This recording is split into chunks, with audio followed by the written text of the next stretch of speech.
കൂട്ടുകാരെ, നമുക്കിന്നൊരു കരിഞ്ചേമ്പും തട തീയൽ വയ്ക്കാം. അങ്ങനെ കരിഞ്ചേമ്പും തട കണ്ടിക്കാനാണ് ഞാൻ പോണത്.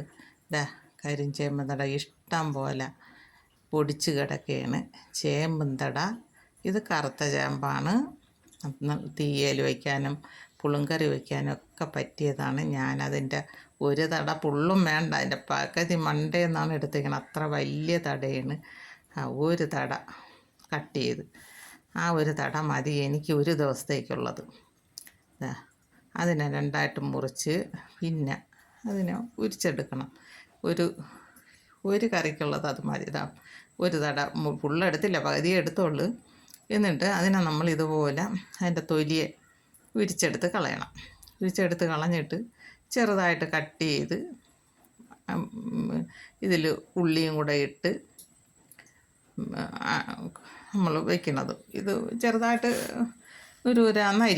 അരിഞ്ഞ് ഉള്ളിയും കൂടെയാണ്, ചെറിയ ഉള്ളി, സവാള എടുക്കൂല ഞാൻ, ചെറിയ ഉള്ളിയാണ് എടുക്കുന്നത്. ചെറിയ ഉള്ളിയും കൂടെ ഇട്ട് കടുക് വറുത്തിട്ട് പിന്നെ ആ കടുക് വറുത്തതിലിട്ട് ഇത് ഇളക്കിയാണ് ഇത് വെന്ത് വരുമ്പം പുളി ചേർക്കും. പുളിയും ചേർത്ത് ആണ് തേങ്ങ വറുത്തരച്ചാണ് ഞാൻ ഇത് വയ്ക്കുന്നത്. തേങ്ങ തിരുവി വറുത്ത് അരച്ച് ചേർത്ത് കുടംപുളി ഇട്ടാണ് ഞാൻ തീയൽ വയ്ക്കുന്നത്. ഇത് അരിഞ്ഞ് വെച്ചേക്കണം, ഉള്ളി അരിഞ്ഞ് വെച്ചിട്ടുണ്ട്. ഇനി ഇത് രണ്ടും കൂടെയാണ് നമ്മൾ കടുക് വറുത്തിട്ട് ഇളക്കണത്.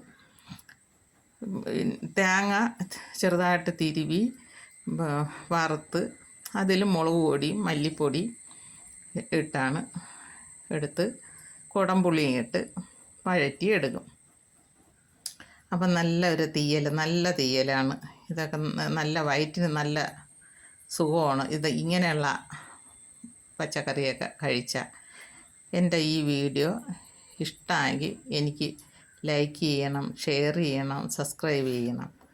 ഇതുപോലെ ചെയ്തു നോക്ക്. ഇതിപ്പം നമ്മളെ വീട്ടിൽ ഇത് ഉപ്പ് ഞാൻ നേരത്തെ ഇട്ടതാണ്.